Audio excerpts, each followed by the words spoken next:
Kembali di Sapa Indonesia Malam, Saudara Menteri Keuangan Purbayayudi Sadewa mengancam akan mengambil anggaran kementerian yang realisasi belanjanya belum optimal. Ia memberikan tenggat waktu hingga bulan Oktober. Purbaya menyebut dirinya akan ke kementerian-kementerian yang memiliki performa penyerapan anggaran kecil. Ia memastikan akan membantu agar penyerapan anggaran maksimal. Jika tetap belum optimal hingga bulan Oktober mendatang, ia menegaskan akan menarik anggaran kementerian itu. Purbaya menekankan anggaran harus ditujukan ke program-program pro rakyat untuk menghindari adanya anggaran nganggur.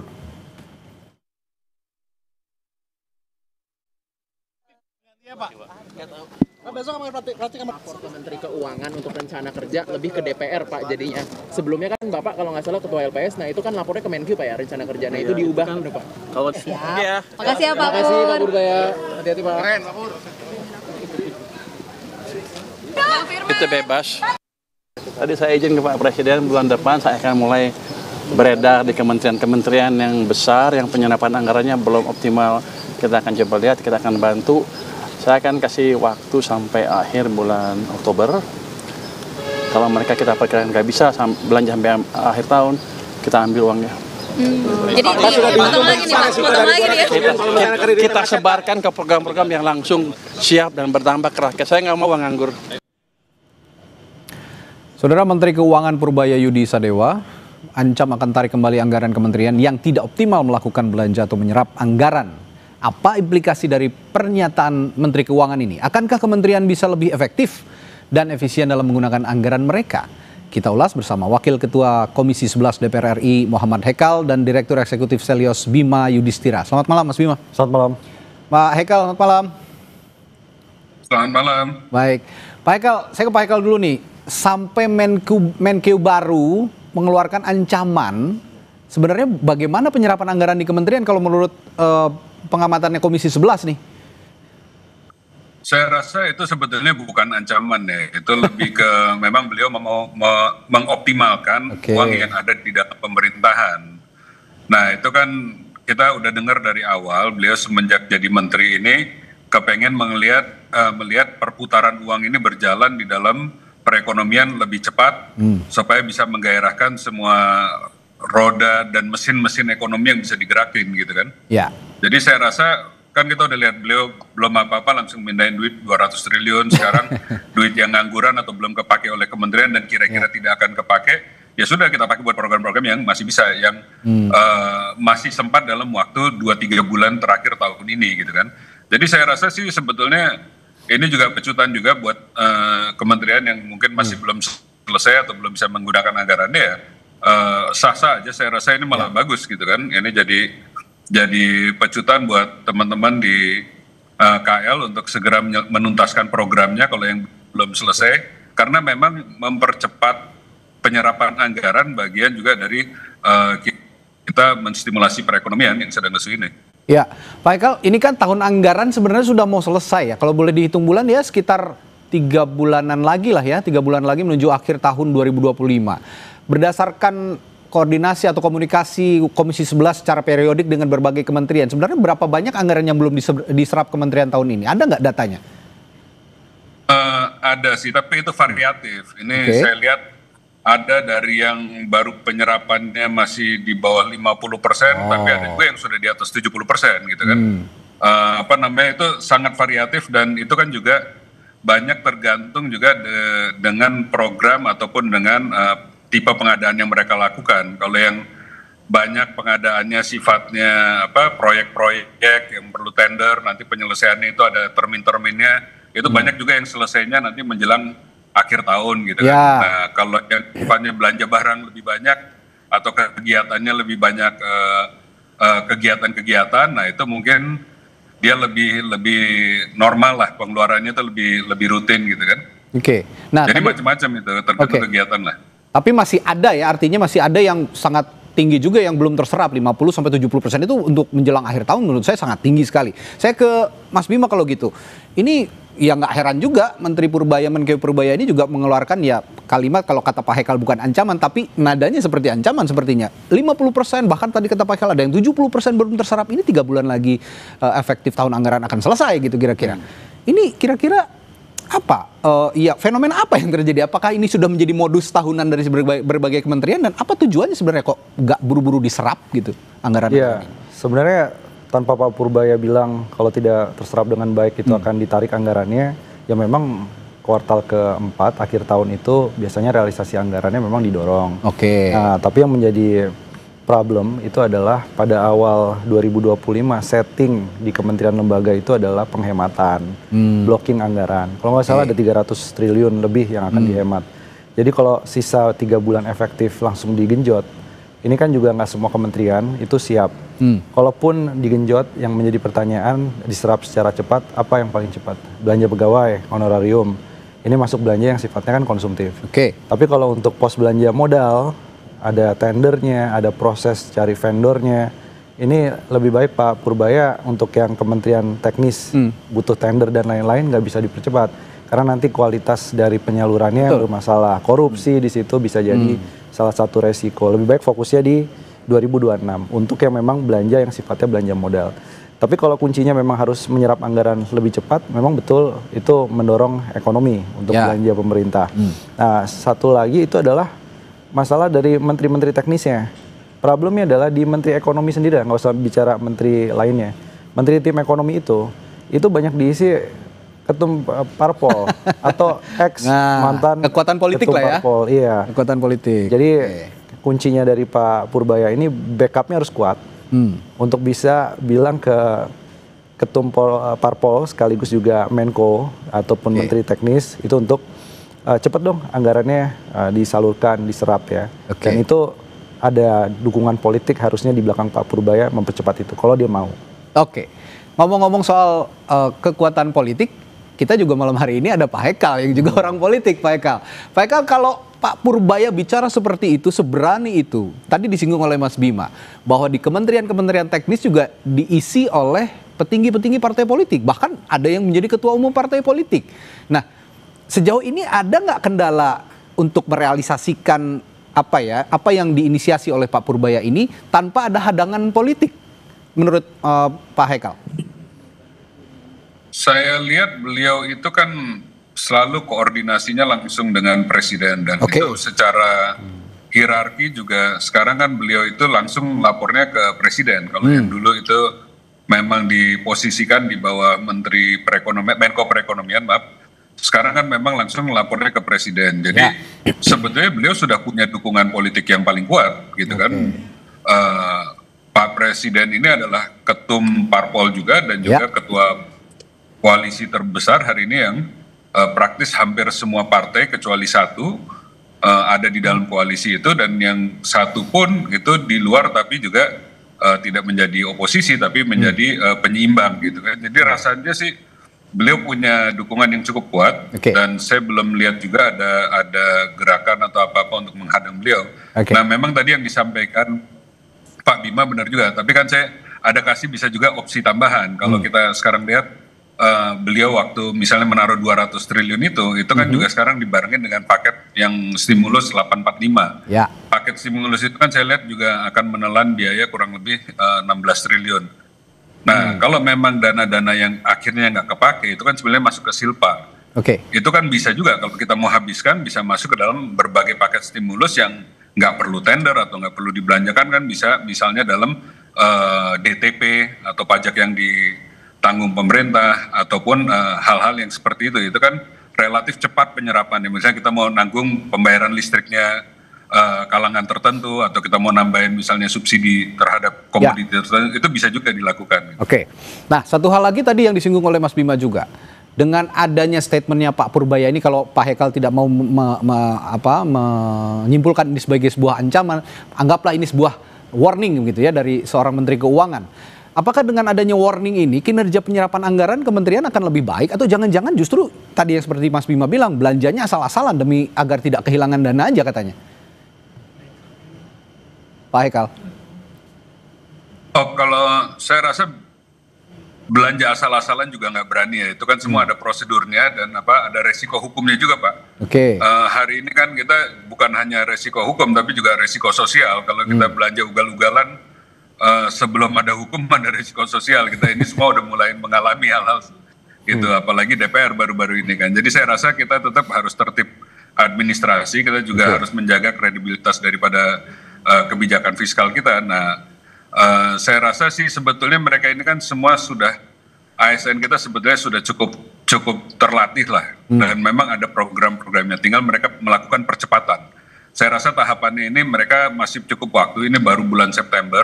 Kalau untuk percepatan menyelesaikan program-programnya mereka, saya rasa ini kan belum sampai ke tahap injury time. Kalau ini udah misalnya bulan Oktober November, ini mungkin bicaranya injury time. Nah ini kan sebetulnya masih ada cukup waktu lah untuk mereka menyelesaikan. Bahkan saya dengar masih ada yang baru mau mulai tender pun masih keburu untuk proyek-proyek 2-3 bulan masih bisa. Oke, Pak Purbaya juga bilang Menkeu kita ini yang baru. Kalau nggak diserap saya ambil lagi anggarannya gitu ya.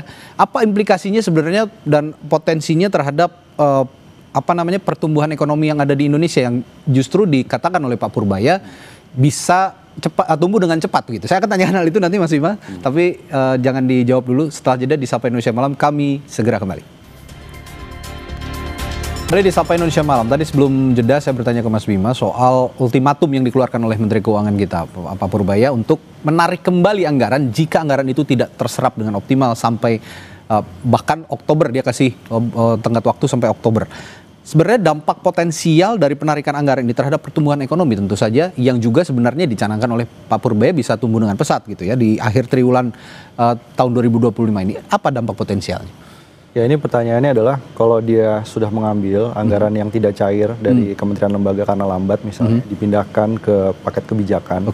Perlu berapa lama nih paket kebijakannya? Kecuali bentuknya adalah model seperti bansos tunai. Jadi begitu ditarik, kemudian langsung dikembalikan kepada penerima bantuan atau penerima manfaat. Tapi itu pun kalau bentuknya misalnya masih bantuan pangan, itu ada jeda. Artinya tidak optimal juga, belum tentu optimal kalau ditarik ke alokasi program lainnya. Yang kedua itu kan sekali lagi ini adalah mode sebelumnya efisiensi anggaran. Itu kalau menteri-menteri teknisnya disuruh menyerap, bahkan sebagian mungkin bilang begini, Pak Purbaya, tambah dulu anggarannya yang kemarin di blocking, kembalikan dulu. Ya baru kemudian ngomong soal serapan anggaran. Nah tapi dari sisi Pak Purbaya sebagai Menteri Keuangan sebenarnya yang harus disiapkan adalah kalaupun ditarik sebagian harus disisakan untuk front loading anggaran di awal 2026. Untuk biaya yang sifatnya rutin, belanja operasional, gaji pegawai itu di awal tahun. Karena kita ngelihat nih di akhir-akhir tahun sampai awal tahun ke depan mungkin kompetisi untuk narik surat utang untuk mendapatkan pembiayaan itu memang agak challenging, agak menantang. Ya, bunganya juga mungkin lebih tinggi. Iya. Dia siapin silpa lebih banyak lagi di 2026. Nah, tadi juga sempat disinggung oleh Mas Bima, kalau ditarik dialihkan ke sektor lain. Jadi saya mencontohkan mungkin yang bisa dialihkan ke infrastruktur mungkin ya, atau juga mungkin ke subsidi tadi kayak bantuan sosial dan segala macam. Tapi bagaimana pengaruhnya ke defisit APBN dan utang negara kalau gitu? Ya, itu dia. Kalau ditarik, ini kan artinya ditarik dan langsung dibelanjakan. Sementara satu lagi variabel yang belum disebut dari tadi adalah soal penerimaan pajaknya bagaimana. Ya, betul. Kalau penerimaan pajaknya oke dan naik ya, maka tidak ada persoalan karena hanya menggeser anggaran. Tapi kalau misalnya awalnya anggaran itu memang ingin disisakan untuk jaga-jaga agar defisitnya tidak sampai menyentuh misalnya di bawah 3%. Tapi kalau semua harus dibelanjakan secara penuh dengan kondisi penerimaan pajak yang bahkan kondisi ke depan masih akan tertekan dari pajak dan juga penerimaan negara bukan pajak, maka alangkah bijaknya alokasinya ini yang nanti kita tanya ke Pak Purbaya. Berapa banyak tiap bulan ya, nanti harapannya setiap bulan itu akan dilaporkan menteri mana saja yang serapannya masih rendah. Yang kedua, kalaupun ditarik anggarannya itu dibelanjakan untuk apa? Kemudian disiapkan silpa untuk jaga defisit anggaran itu berapa? Ini yang harus transparan. Tapi harapannya Pak Purbaya kan kemarin BGN yang serapannya masih di bawah 15%. Itu akan dibuat press conference tiap bulan, kepala BGN-nya akan dipanggil. Harapannya semua menteri bisa begitu deh. Dan nanti yang kita tunggu dari Pak Purbaya soal transparansi serapan anggaran ini adalah APBN kita. Ini banyak yang lagi nunggu APBN kita karena di situ serapan belanja, utangnya butuh berapa, penerimaan pajaknya berapa. Itu yang harus kemudian rilis kembali sehingga publik bisa memantau kualitas belanja. Sebenarnya ini kan langkah yang akseleratif gitu ya. Saya ke Pak Hekal, ini langkah yang akseleratif. Tadi kita singgung kurang lebih pertanyaan saya mirip-mirip nih. Anggaran dialihkan ke program yang lebih bermanfaat untuk publik misalnya, untuk rakyat. Yang salah satunya tadi disinggung program pemerintah seperti MBG atau Kopdes misalnya. Nah, Pak Hekal, kalau begitu untuk supaya itu teraplikasikan dengan cepat, mekanismenya kira-kira gimana? Dan apa yang akan Anda utarakan juga ketika mungkin nanti berkoordinasi dengan Menteri Keuangan soal ini? Jadi kalau saya lihat ini kan sebetulnya Pak Menteri ini jadinya agak lambat di tahun ini gitu kan. Jadi udah hampir 2/3 tahun lah beliau terus jadi menteri melanjutkan apa yang sudah dirintis oleh pendahulunya. Ya. Bahkan waktu beliau jadi ini sudah di dalam pembahasan APBN. Jadi kalau kita benar-benar mau lihat beliau ini seperti apa, itu kan kita bicara nanti tahun depan. Ya. Tahun depan itu pun baru benar-benar yang hasil rancangan APBN-nya beliau nanti tahun depannya lagi gitu kan. Tahun ini kan beliau sebetulnya melanjutkan rumusan yang sudah paruh jalan, malah udah tinggal ketok aja gitu kan. Jadi saya lihat kalau tahun ini khususnya beliau mengoptimalkan dari apa yang sudah terjadi. Tahun depan pun nanti beliau sudah berusaha mengoptimalkan dari rancangan yang sudah didesain oleh pendahulunya beliau gitu kan. Nah makanya tadi bahasa front loading, semua anggaran yang nggak terpakai oleh kementerian manapun kan memang jadinya silpa dan nanti masuknya ke rekening juga gitu kan. Nah ini kan tadi benar juga, kita kan juga harus lihat dari segi penerimaan. Nah memang penerimaan kita menurut kita data yang terakhirnya kan belum dapat nih, kalau nggak salah sebentar lagi akan mau dirilis juga, ada perbaikan walaupun dia nggak sebagus tahun lalu. Kan kita dengar penerimaan pajaknya memang agak drop, tapi bulan demi bulan membaik gitu kan. Dan dengan semenjak ada Pak Dirjen baru, angkanya membaik terus. Nah mudah-mudahan ini kan bisa mengejar terus. Jadi sebetulnya itu kan beliau pasti melakukan matching gitu, dari yang penerimaannya berapa dan kira-kira nanti ada kelebihannya berapa. Nah ini kan nanti bisa dihitung, semakin dekat ke akhir tahun semakin kelihatan. Nah tinggal apakah kelebihan duit ini kan bisa macam-macam. Tadi bisa kalaupun nggak sempat nih mau dibelanjakan atau diputar tempat lain, bisa juga kita mengurangi penerbitan utang-utang baru seperti yang kemarin dilakukan. Oke lah, ini kelebihan asal kita pakai buat mengurangi defisit deh, 80 triliun kita arahkan buat mengurangi defisit, bisa juga dipakai seperti itu. Nah ini kan semua juga meringankan APBN, tinggal kita pilih. Rasanya ini jadi banyak bahan setelah setiap hari kan Pak Purbaya ini banyak ide-ide baru nih sebagai Menteri Keuangan. Rasanya ini kita punya celengan banyak nih buat manggil dalam raker untuk kita diskusikan. Celengan dari Silpa juga itu lumayan ya. Berarti kalau memang tadi dalam tanda kutip Pak Purbaya ini patroli ke kementerian-kementerian yang tidak bisa menyerap anggaran, itu bisa jadi modal untuk tahun berikutnya. Nah tapi terakhir saya ke Mas Bima, saran Anda sendiri untuk Pak Purbaya sebagai Menq supaya patroli ke kementerian lembaga ini bisa lebih efektif, misalnya dalam hal monitoring atau insentif gitu, bagaimana? Ya, yang paling penting harus diyakinkan secara teknis di kementerian bahwa memang anggaran ini sebenarnya bisa terserap. Dan nanti akan ada asistensi dari Kementerian Keuangan.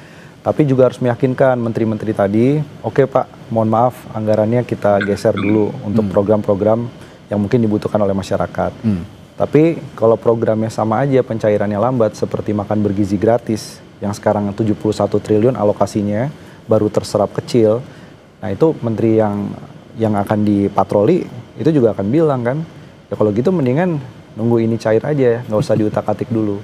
Nah, tapi pemerintah daerah juga ini juga harus menjadi salah satu concern dari Pak Purbaya. Ini sudah penting juga bahwa serapan pemerintah daerah itu perlu dipatroli juga. Kepala daerah perlu diajak bicara, tapi juga efisiensi anggaran paling tidak untuk tahun ini dan tahun depan itu harus dievaluasi.